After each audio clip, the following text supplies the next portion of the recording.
আল্লাহ তাআলা 7 ব্যক্তিকে আরশের ছায়ার নিচে জায়গা দান করবেন।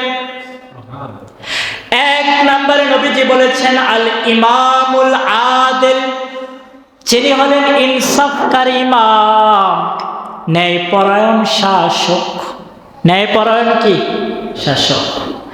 এমন শাসক না হে মুমিন 500 টাকার বিনিময়ে বিচারকে উল্টায়া দেয়, এরকম আছে না? এরকম না, একজন ন্যায়পরায়ণ শাসক, যেটা সত্যকে সত্য বলবে, মিথ্যাকে মিথ্যা বলবে। বোঝা গেছে? নবীজি বলেছেন 7 ব্যক্তিকে আল্লাহ আরশের ছায়ার নিচে জায়গা দান করবেন। তার মধ্যে 1 নম্বর হলো যিনি ইমামুল আদিল, যিনি ইনসাফকার ইমাম, যিনি মানুষের ন্যায় বিচার করে। দ্বিতীয় নম্বর আল্লাহর হাবিব বলেছেন শাবুন নাশাআ ফি ইবাদাতি রাব্বিহি আযজা ওয়া জাল, যেই যুবক যৌবন বয়সে আল্লাহ তাআলার ইবাদতে কাটাইয়া দেয়। যুবক বয়সের যে কত ইবাদতের কত দাম মুমিন, সেটা বৃদ্ধ হলেই না বোঝা যায়। অনেক মুরব্বীরা কয় হুজুর ঠিক মতো ইবাদত করতে চাই কিন্তু পারি না। নামাজ পড়তে যাই, অর্ধেক পড়া হয়েছে, ওযু চলে যায়। এরকম নাই? ওযু চলে যায়। কোন ইবাদত করতে নেয় কিন্তু ভুলে যায়। বৃদ্ধ হয়ে গেছে, ঠিক মতো মনে রাখতে পারে না। এই জন্য নবীজি বলেছেন হে মুমিন, যুবক আছো, যুবক বয়সে ইবাদত করো। যুবক বয়সে যেই বান্দা আল্লাহর ইবাদতে কাটায় দিবেন, হে মুমিন, আল্লাহ তাকে কিয়ামতের ময়দানে আরশের ছায়ার নিচে জায়গা দান করবেন। 3 নম্বরে নবীজি বলেছেন ওয়ারাজুলুন কলবুহু মুআল্লাকুন ফিল মাসাজিদ, যার অন্তরটা সবসময় মসজিদের সাথে জুড়ে থাকে। আসরের নামাজ পড়তে যায়, বান্দা বাজারে চলে গেছে, পথের মধ্যে আজান দিয়ে দিছে, বান্দার সাথে সাথে মসজিদে চলে গেছে। এবার আসরের নামাজ পড়ার পরে বান্দা বাজারঘাট করছে, বাজারঘাট করার পরে বাড়ির দিকে রওনা দিচ্ছে। বাড়ির দিকে যখন রওনা দিয়ে দিচ্ছে, পথের মধ্যে মাগরিবের নামাজ আজান হয়ে গেছে। ব্যাগটা মসজিদের বারান্দায় রাইখা বান্দা মসজিদে ঢুকে গেছে। মাগরিবটা পড়ার পরে বাড়িতে চলে গেছে।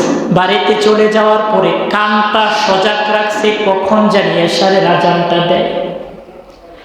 এশারের আজান দিয়ে দিছে, বান্দা মসজিদে চলে গেছে। মসজিদ থেকে নামাজ পড়ে আসার পর বিবিকে কয়, বিবি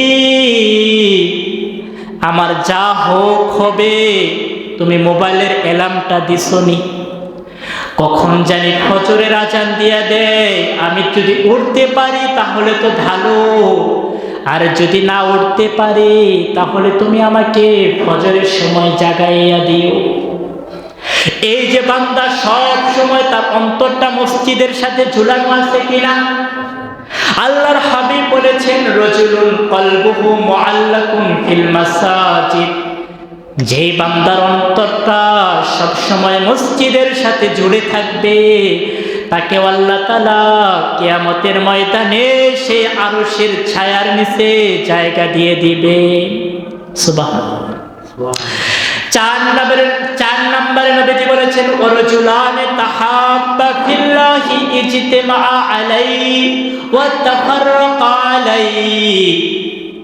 নবীজি বলেন কোন ব্যক্তি কারোর সাথে বন্ধুত্ব করে আল্লাহ তাআলার জন্য, আবার কারোর সাথে বন্ধুত্ব ছিন্ন করে দেয় আল্লাহ তাআলার সন্তুষ্টির জন্য। আপনি একজন লোকের সাথে বন্ধুত্ব স্থাপন করেছেন, লোকটা খুব ভালো ছিল, নামাজি ছিল, কিছুদিন পরে দেখেন ওই বন্ধুটা মদের সাথে জড়ায় গেছে, ওই বন্ধুটা জুয়ার সাথে জড়ায় গেছে। আপনি কি করলেন? সাথে সাথে তার সাথে সম্পর্কটা ছিন্ন করে দিলেন, যে না না, আমি তো বন্ধুত্ব করেছিলাম আল্লাহ তাআলার জন্য, এখন তার মধ্যে আর আল্লাহ তাআলার ইবাদত পাওয়া যায় না, আমি তার সাথে বন্ধুত্ব করব না। এই যে তার সাথে আপনি বন্ধুত্ব ছিন্ন করে দিলেন, বন্ধুত্ব স্থাপন করলেন আল্লাহ তাআলার সন্তুষ্টির জন্য, আবার বন্ধুত্ব ছিন্ন করে দিলেন কার সন্তুষ্টি? আল্লাহ। এইভাবে যারা বন্ধু চয়েস করবে আল্লাহ তাআলার সন্তুষ্টির জন্য এবং সম্পর্ক ছেদ করে দেবেন আল্লাহ তাআলার সন্তুষ্টির জন্য, নবীজি বলেছেন তাকেও আল্লাহ তাআলা আরশের ছায়ার তলে জায়গা দিয়ে দেবে। সুবহানাল্লাহ।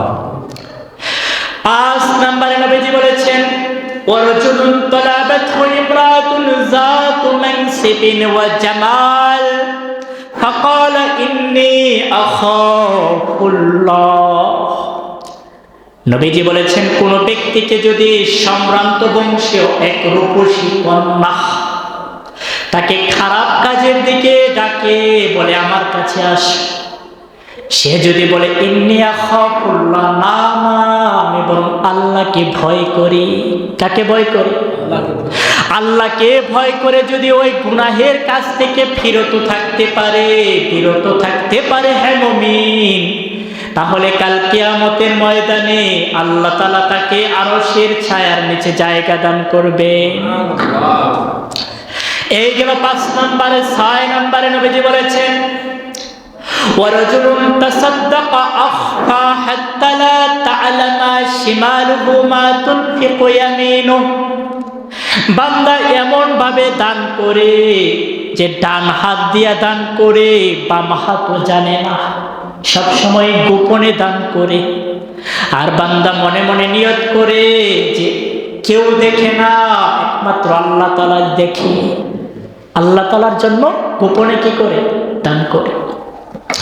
7 নম্বরে যেটা বলার জন্য আমি বড় হাদিসটা বললাম, ওয়ারাজুলুন যাকারাল্লাহ খালিয়ান ফাফাদাত আইনা। বান্দা একান্তে নিরিবিলিতে আল্লাহ তাআলার ভয়ে বান্দা কান্না করে। রাত 2টা বেজে গেছে, 3টা বেজে গেছে, বান্দা ঘুম থেকে উঠে গেছে। উঠে যাওয়ার পরে আল্লাহর কাছে হাত উঠায় দিছে, কয় আল্লাহ আপনি তো জানেন আমার কত গুনাহ, আমি যে পরিমাণে গুনাহ করেছি আমার মা যদি জানতো তাহলে জীবনের আমার ছেলে বলে পরিচয় দিত না, আমার বাবা যদি জানতো তাহলে কখনো ছেলে বলে পরিচয় দিত না, আমার আত্মীয় স্বজন কেউ জানলে পরে পরিচয় দিত না। আল্লাহ আপনি তো জানেন, আপনি আমাকে মাফ করে দেন। এই যে একান্তে